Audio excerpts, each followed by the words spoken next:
Hello, una vez más estamos aquí para poder tener un momento aquí meditando en la palabra de Dios, que es importante que estudiemos la escritura hoy en día, más que todo por las cosas que suceden en el sistema iglesiero, que no están basadas en verdades doctrinales. Muchas personas no les gustan las doctrinas, pero es importante tener la doctrina del cielo, porque Él la trajo a nosotros. Fue revelada a los israelitas y Él la revivió. Cuando vino a la tierra, Él hizo esa reforma. Comenzó a escudriñar las escrituras. E inclusive le dijo a los fariseos y los escribas que ellos estudiaban la escritura equivocadamente.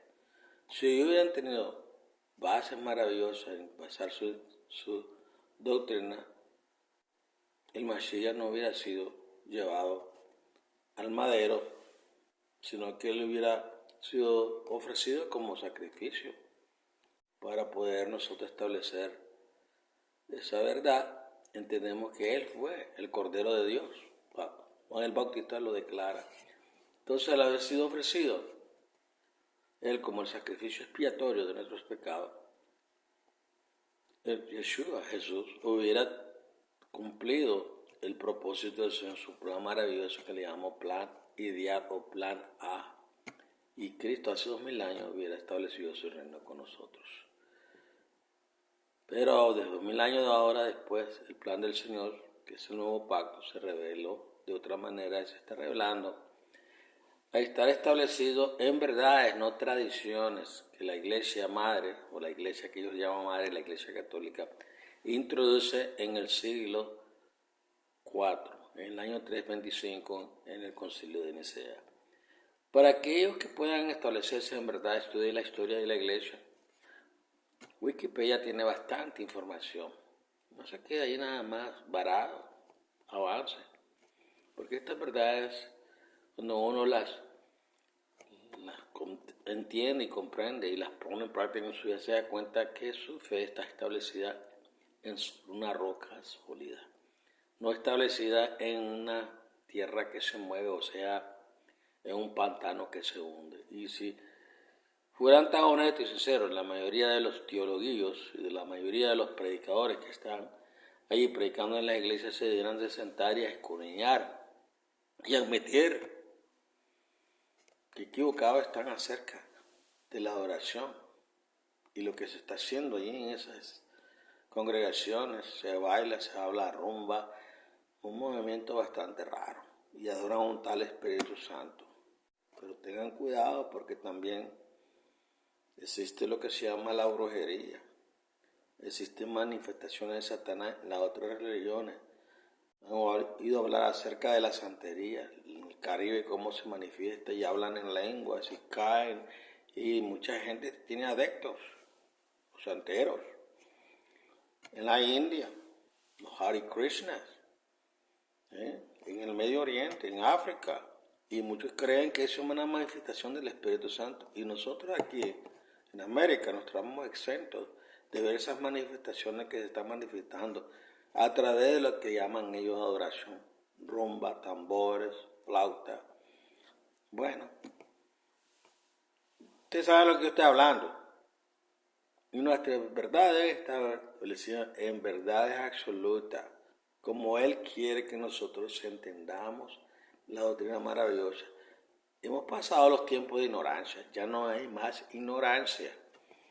El Padre dejó ver esas cosas por ignorancia, y basado en esa luz Él salvó a millones de personas. Pero ahora estamos estableciendo verdades, porque estamos llegando a un momento en que se van a manifestar los poderes de Satanás en la tierra, y muchas personas van a ser engañadas y están siendo engañadas en la actualidad, porque su fe no está basada en verdades del cielo.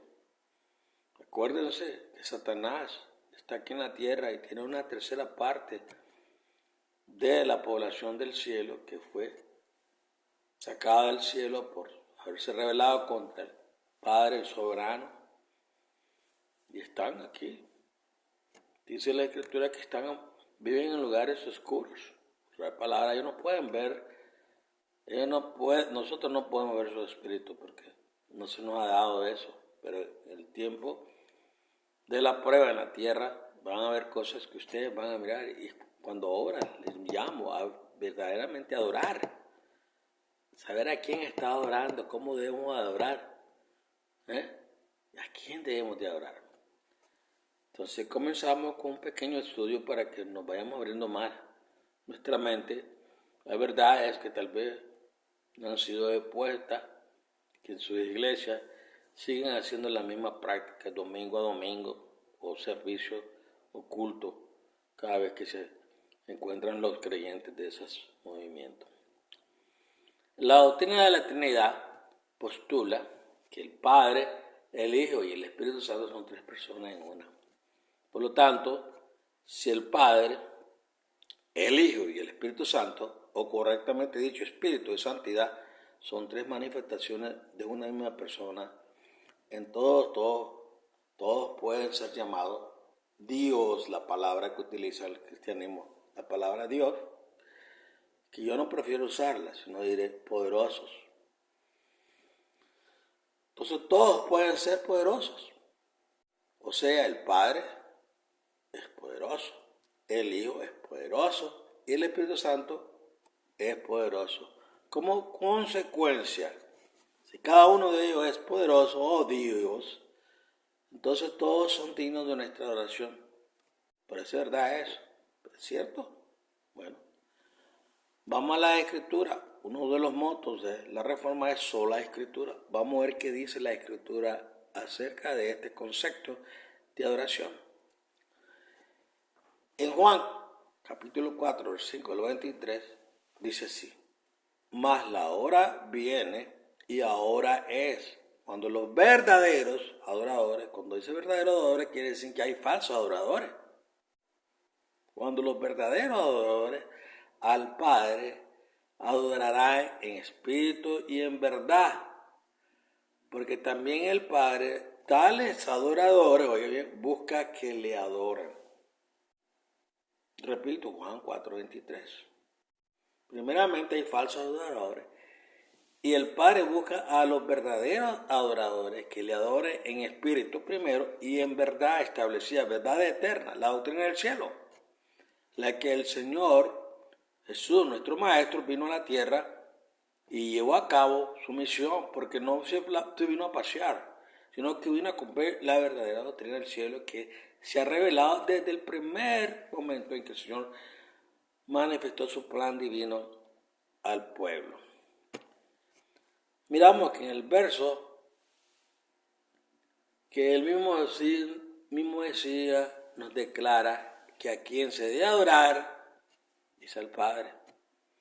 Realmente esto hubiera sido un momento perfecto para decir: adorarán al Padre, al Hijo y al Espíritu Santo, si así hubiera sido el caso. Sin embargo, en estas palabras pronunciadas por Jesús, Yeshua, vemos que Él no estaba buscando adoradores para sí mismo, sino que exhortaba y enseñaba a la gente a adorar al único Elohim, como es la palabra hebrea para decir todopoderoso, al poderoso verdadero, al soberano, al Rey de Reyes, al Creador del universo y al Creador de la vida. Es Yahweh, el Padre. De hecho, no solo lo decía y enseñaba, sino también lo vivía y modelaba con su propia vida. Esto lo vemos claramente ilustrado en la forma en que el Mesías, Jesús, Yeshua, oraba. Mateo 11:25 nos hace esta declaración. En aquel tiempo, Jesús oró y dijo: te alabo, oiga bien, te alabo, oh poder, oh Padre, soberano del cielo y de la tierra, porque has escondido estas cosas de los sabios y entendido y las has revelado a los niños. Nos llama niños, porque nosotros amamos la verdad y escuchamos atentamente y no cuestionamos. Vamos a las Escrituras, basamos nuestra fe y creencia en lo que está basado en la Escritura. Como le dice, ¿cómo lees? ¿Qué lees? Escudriñen las Escrituras. El eunuco de Cana se le dice a Felipe: Felipe le dice, ¿entiende lo que dice la Escritura?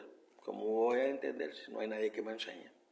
Bueno, aquí estamos para eso, para poder darle una pequeña enseñanza de verdades eternas. Es interesante ver que aún el mismo Mesías adoraba a su Padre. Otra evidencia de que, en efecto, Yahweh, el Padre, y el Mesías no pueden ser la misma persona. ¿Cómo se va a orar y adorar a Él mismo? Y al igual que el Mesías, sus discípulos y, en fin, los creyentes hasta el tercer siglo. Debemos entender que solo existe un ser digno de nuestra devota adoración, Yahweh, el Padre Celestial. La otra adoración a otro ser que no sea Yahweh, nuestro Padre, son los establecidos en la Escritura. Eso es considerado idolatría. Por eso le digo, la mayoría de las iglesias están en una apostasía, igual como el pueblo de Israel.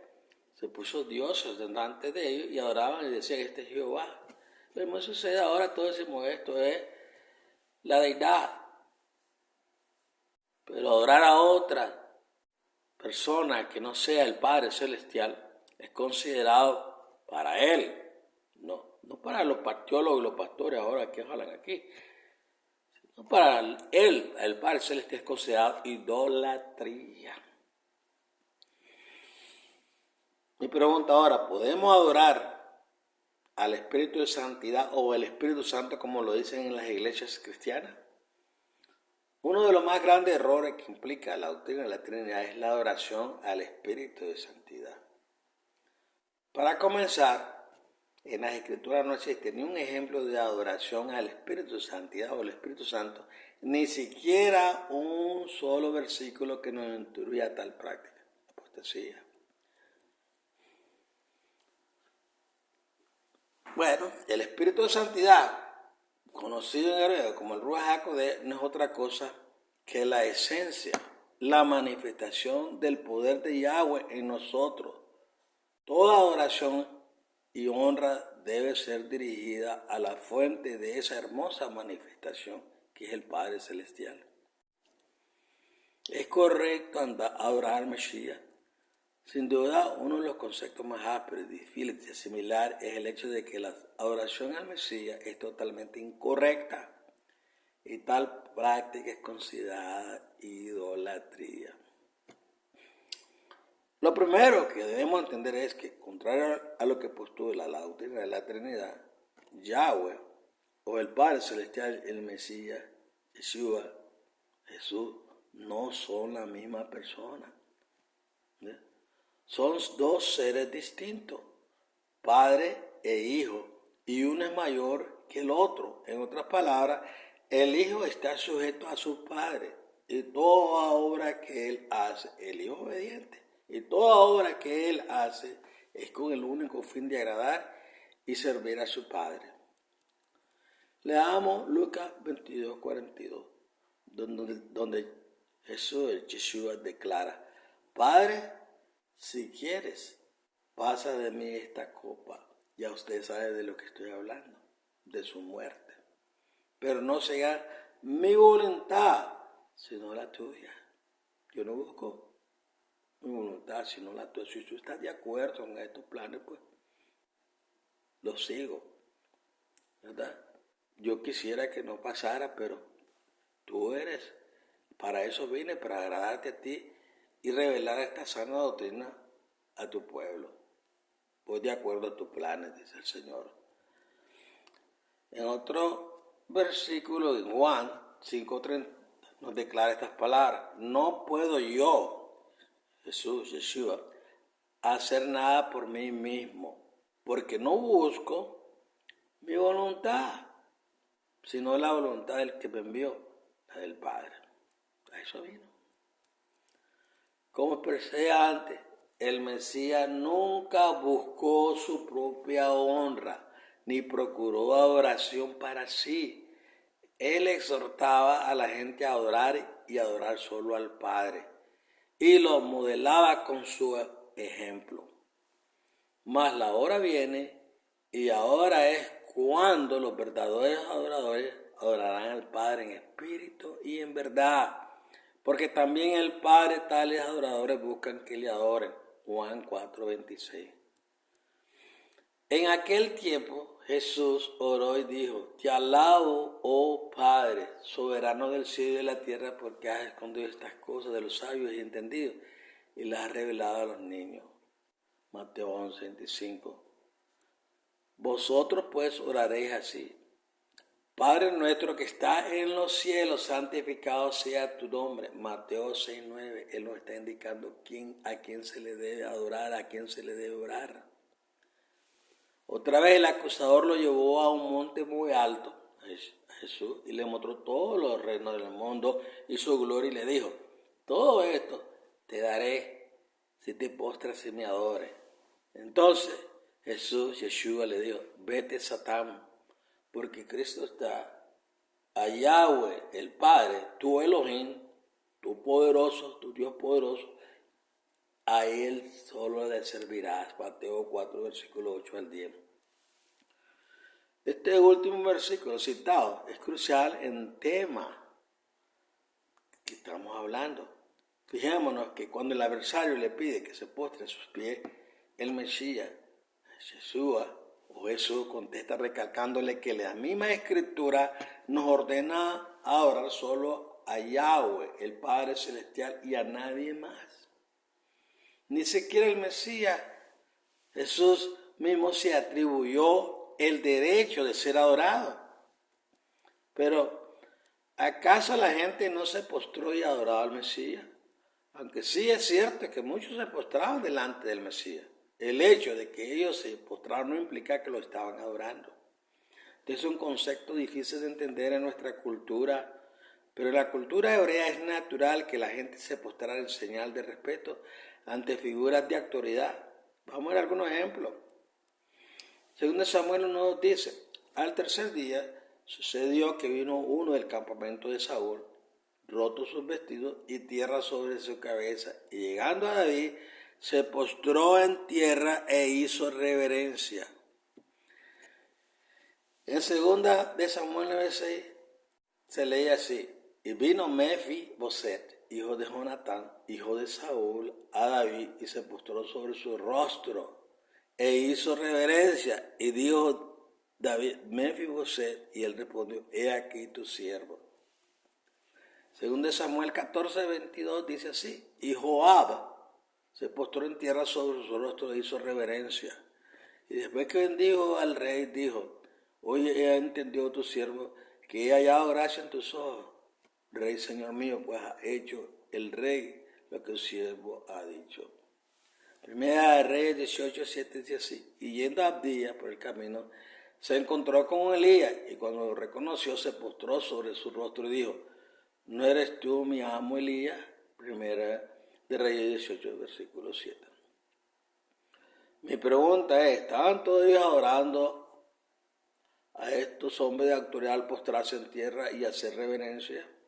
¿Cree usted que esos hombres de autoridad, servidores fieles del Padre Celestial Yahweh y conocedores de la palabra del Altísimo, iban a permitir un acto de idolatría como ese?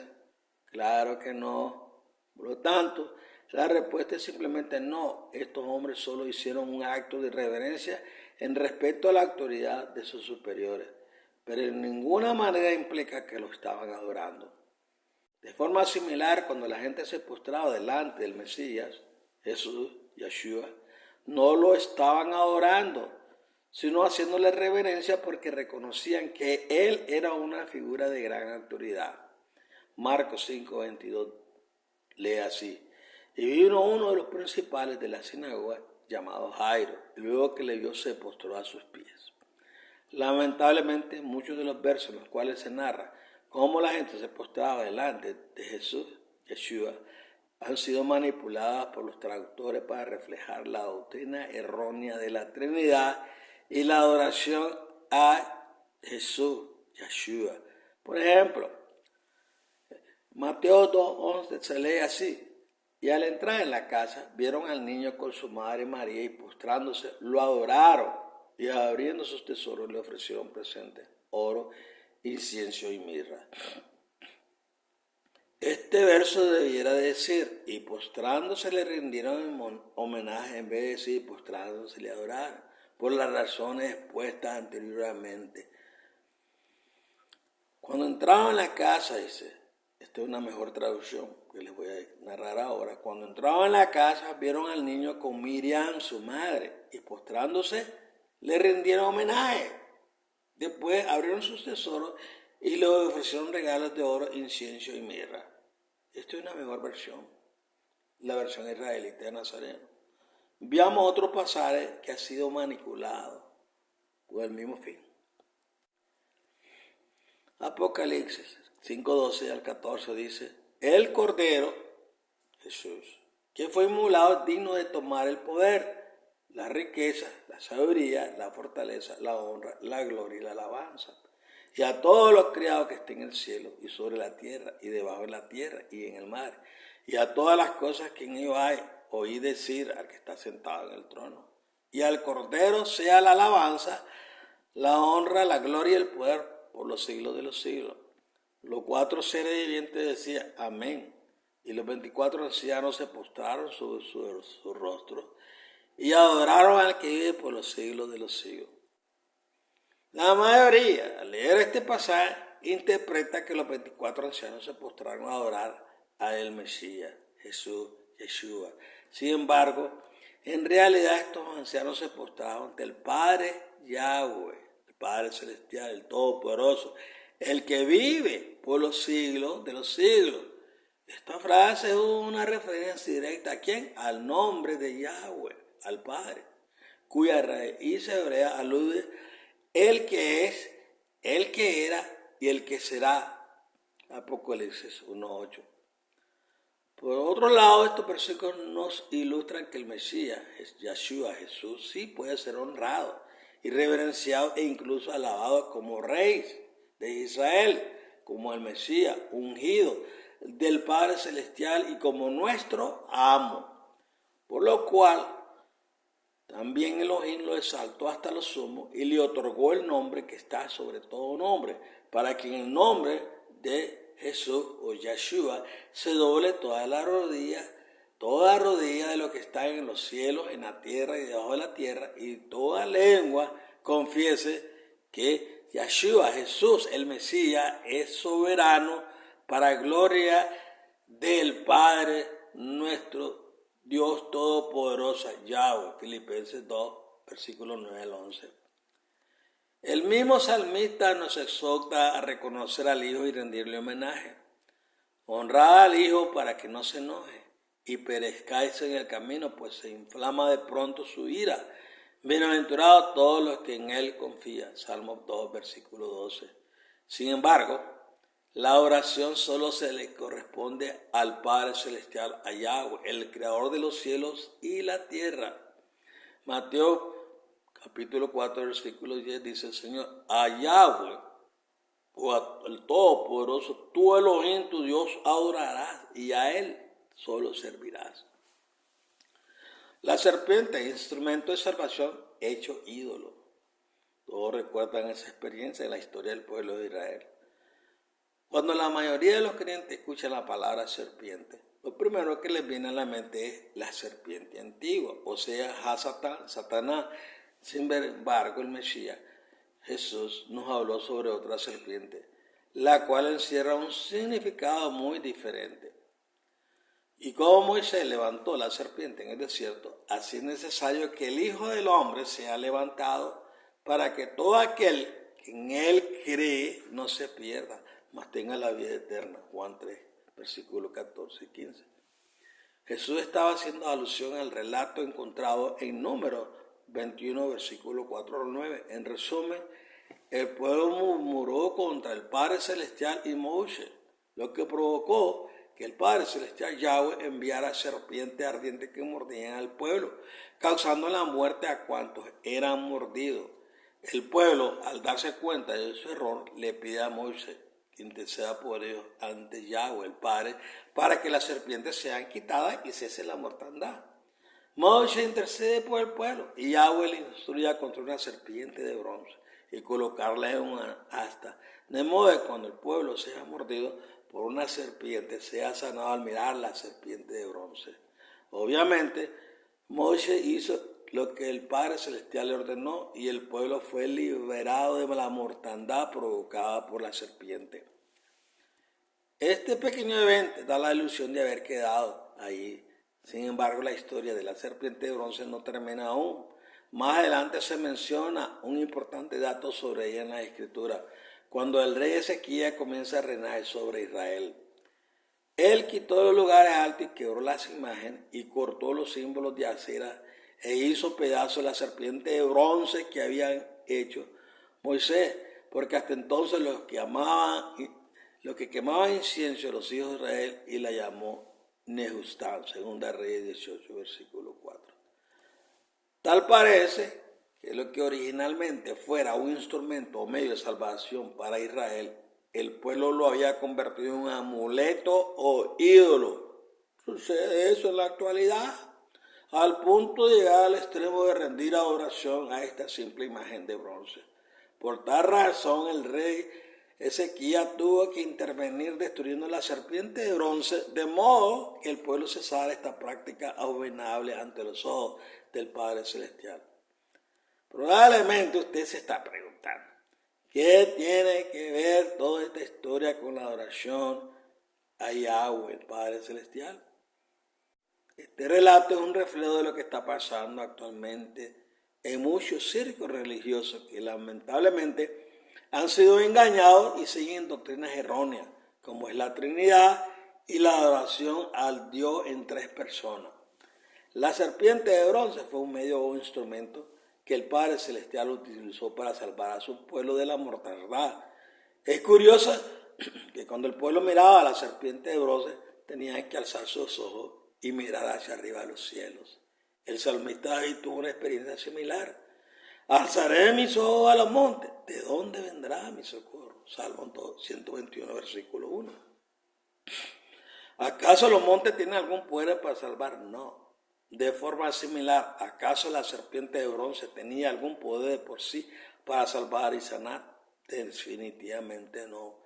Es el hecho de alzar la mirada a los cielos donde se encuentra el trono del Padre Celestial Yahweh, Isaías 66, versículo 1, y clamar al Padre lo que permitió al pueblo alcanzar la salvación de la muerte. De forma similar, el Mesías, Yeshua, es el medio que escogió Yahweh, el Padre, para traer salvación a su pueblo. Y, por cierto, uno de gran valor, su propio Hijo. Sin embargo, aquel que fue levantado en un madero con el propósito de que al alzar nuestra mirada podamos mirar a los cielos y adorar al dador de esta gran salvación, lamentablemente se ha convertido en un ídolo, al que muchos le han atribuido el lugar que solo corresponde a Yahweh, el Padre Celestial. Y eso, aunque suene duro y sea difícil de entender o similar, es simplemente idolatría, apostasía. El peligro en algunas prácticas modernas asociadas con la adoración, la música y la adoración. En las últimas décadas, la música ha tomado un rol muy importante en los servicios de adoración de muchos lugares de reunión. Ya no es extraño ver iglesias donde hay grupos de adoración e incluso directores o pastores dedicados al área de la adoración. Lamentablemente, este fenómeno ha provocado que mucha gente adopte una idea errónea sobre lo que es la adoración. Permíteme aclarar. Yo no estoy diciendo con esto que la música sea mala o que esté incorrecto. Al tener grupos y personas dedicadas al arte musical en las congregaciones, creo que a la hora de alabar a nuestro Creador se le debe ofrecer lo mejor que tenemos. Sin embargo, la idea que quiero traer es que la gente se ha enfocado tanto en la experiencia emocional de la música. Cuando usted escucha un canto mundano, ¿qué es lo que le inflama? La carne. Se han olvidado del significado real de ese término, comúnmente traducido como adoración. Levantan la mano y se sienten. Sensualmente hay unos predicadores o cantantes cristianos que cantan como la gente del mundo. Lo que hacen nomás es sensualizar, despertar la carne. El hombre el hombre natural, el hombre que ha sido transformado, vuelve otra vuelta a sacar las uñas. Tengan cuidado, no todos los cantos que están por allí son del Señor. Tírenlo a la basura, como muchos han tirado sus discos, sus CD a la basura al darse cuenta lo que es el poder de la música. Si un verdadero siervo de Dios canta por la inspiración de nuestro Padre Celestial por medio de su Espíritu, llega al corazón, pero cuando al corazón espiritual, no al carnal, porque el carnal se le inflama la música, comienza a hablar cha-cha-cha, cumbia, vallenato, toda esta música mundana que está metido dentro de esas congregaciones, que eso se llama apostasía. Están adorando en el trono de Satanás, porque Satanás le dice, aquí les va, y le manda cantantes de todas partes. Ahora todos en América, todos los famosos cantantes ahora le cantan al Señor, pero también andan cantándole al mundo. ¿Eso es verdaderamente inspiración divina? No. Tengan cuidado, señores, salgan de esas mantras, de esa idolatría. Ya es hora de que ustedes despierten a esas mentiras y estén establecidas en verdades que vinieron del cielo. No pongan la adoración del Señor como una cosa común, es un mensaje del cielo cuando se adora y se alaba al Señor con todo el corazón que ha sido redimido, que ha sido ungido por su Espíritu. Entonces la persona tiene un mensaje. Cada oración tiene un mensaje del cielo que está dirigido hacia nuestro espíritu para podernos fortalecer, darle motivación e inspiración en seguir siendo fiel a nuestro Señor. Lo que se traduce como adoración en la Escritura, como ya hemos visto, alude más a un estilo de vida, un estilo de vida que a una mera experiencia emocional. Alude a una vida dedicada por completo al servicio al Padre Celestial Yahweh, y no simplemente ir a un lugar de reunión y experimentar una éxtasis emocional mientras se cantan alabanzas al Creador. Y la única forma de vivir una vida dedicada al servicio al Padre Yahweh es viviendo según su palabra, honrando su Torah, su ley y las enseñanzas de Yahshua, de Jesús, el Mesías. Después de todo, ¿de qué nos vale tener una experiencia emocional cantando y luego seguir viviendo nuestra vida en oposición a la ley, a la Torah, en la carne? Experiencias emocionales y sobrenaturales. Desde tiempos antiguos la gente se ha sentido atraída por las experiencias sobrenaturales, ¿cierto? Especialmente aquellas que les trae un aparente bienestar emocional. Esto sucedía antes en diversas culturas y religiones y lamentablemente sigue sucediendo hoy. No es extraño ver creyentes que viven su vida pendiente a recibir profecías y ver señales a tal grado que la estabilidad de su fe llega a depender de estas manifestaciones sobrenaturales, lo que actualmente creen todos aquellos que están en esas iglesias. Profetas, apóstoles, profecías, un jirigonce que se habla en lengua, ese es un mensaje de la iglesia, dice.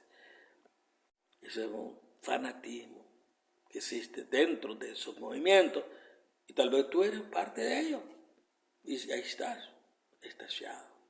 Ten cuidado, porque eso es idolatría. Tengamos cuidado en eso.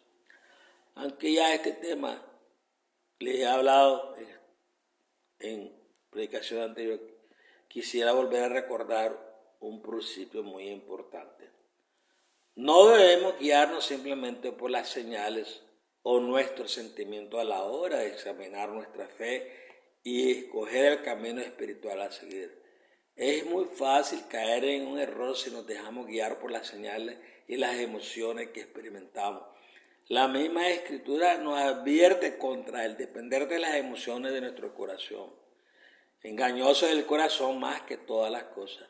Y perverso, ¿quién lo conocerá? Yo, Yahweh, el Padre Celestial, que escudriño el corazón. Jeremías 17, versículos 9 y 10. Como ya hemos visto anteriormente, la práctica de la verdadera adoración a nuestro Padre Celestial Yahweh no depende de una experiencia emocional. sino de una fe basada en un estilo de vida que honra la palabra del Todopoderoso. Es importante aclarar que al señalar esto no estamos rechazando las manifestaciones sobrenaturales, como nos enseña la Escritura. Yahweh, el Padre Celestial, ha otorgado dones para edificación de su pueblo y expansión del mensaje de salvación y restauración. Pero la profecía, sanidades y otros dones tienen su propósito y su lugar, y es necesario practicarlos en ese orden. Y los espíritus de los que profetizaren, que se sujeten a los profetas, porque Yahweh no es un poderoso de disensión, sino de paz, como en todas las asambleas de los santos. 1 Corintios 14, versículos 32 y 33. Al ver la palabra espíritu, muchos toman este verso de una manera mística, como si hiciera referencia a algún ser o fuerza sobrenatural que se apodera de un profeta para hablar y éste no tuviera control de sí mismo. Pero la realidad que se está planteando es todo lo contrario. La palabra espíritu en este caso no se refiere a algún ser o fuerza sobrenatural, sino al ánimo o actitud de la persona. Existen otras instancias en la Escritura donde se utiliza la palabra espíritu con esta connotación. Por ejemplo, pero mi siervo Caleb, por cuanto hubo en él otro espíritu y cumplió de ir en pos de mí, yo lo introducí en la tierra donde entró y su semiente la recibirán en heredad. Número 14, 24. Fíjense que en este caso no haría sentido decir que Caleb estaba poseído por otro espíritu diferente. Eso hubiese sido motivo para que no entrara a la tierra prometida. Lo que realmente está diciendo este verso es que Caleb tuvo una actitud diferente a los demás. Mientras otros desobedecieron, él se mantuvo fiel. Por consiguiente, se le fue dado el privilegio de entrar a la tierra prometida. De forma similar, 1 Corintios 14, versículos 32 y 33, está exhortando a los que profetizan y por extensión todos aquellos que ejercen otros dones, tengan una actitud diferente y ejerzan su dominio propio. Debe hacerse en orden y a su debido tiempo. Los excesos deben evitarse y en especial evitar el enfocarse tanto en los dones o manifestaciones que la enseñanza de la palabra de Dios, de Yahweh, y la práctica de esta queden en un segundo plano. Como ya he dicho, la adoración y la práctica de la fe hebrea no consiste solo de experiencias sobrenaturales, sino una vida en obediencia a la palabra de Yahweh y la fe en su Hijo, el Mesías, Yahshua, Jesús.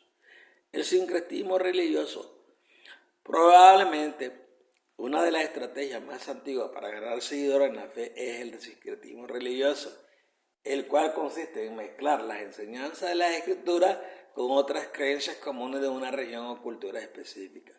Fue la estrategia principal que usó la Iglesia Católica para ganar seguidores en muchos lugares donde se practicaban otras religiones. Lamentablemente, esta estrategia es aún muy utilizada y mucha gente no se da cuenta.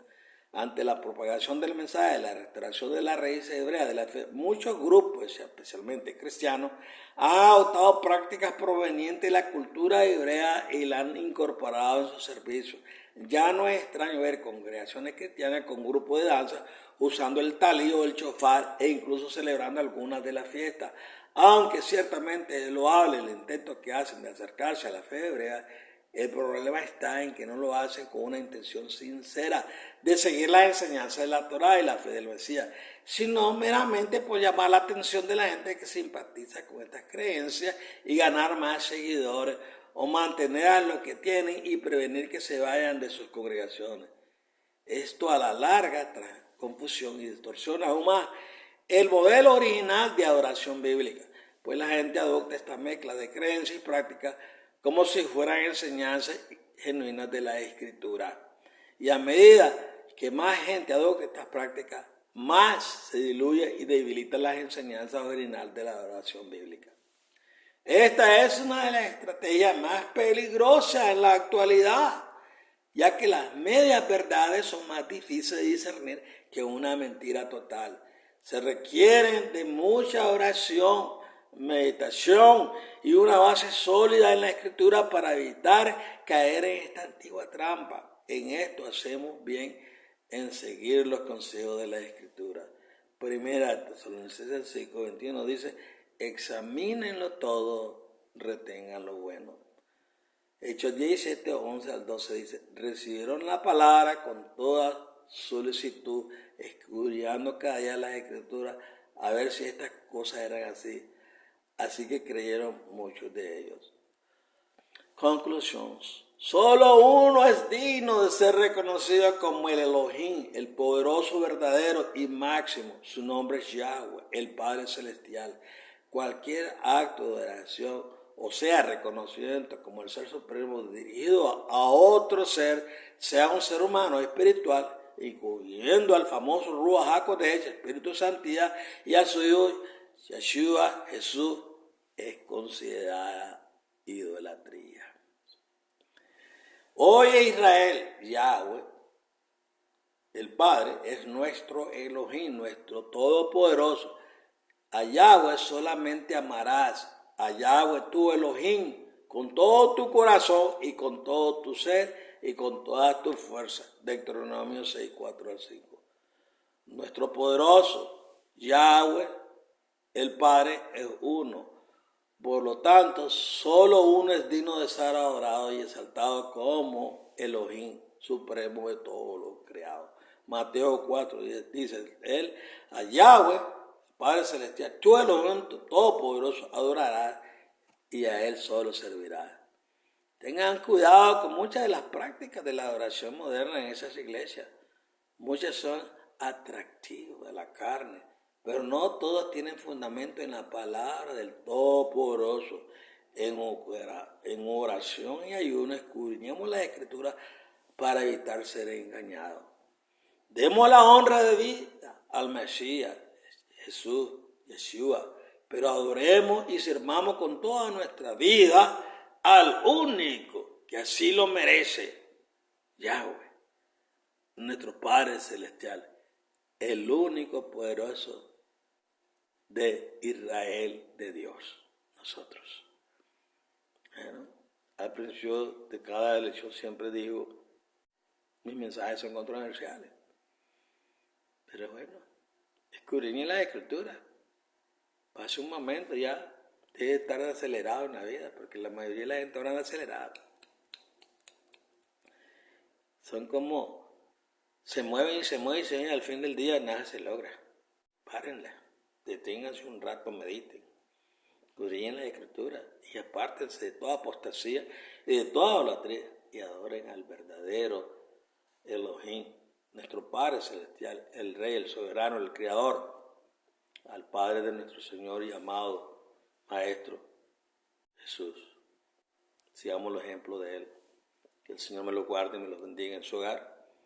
Continúen en esa persistencia de servir mejor al Señor.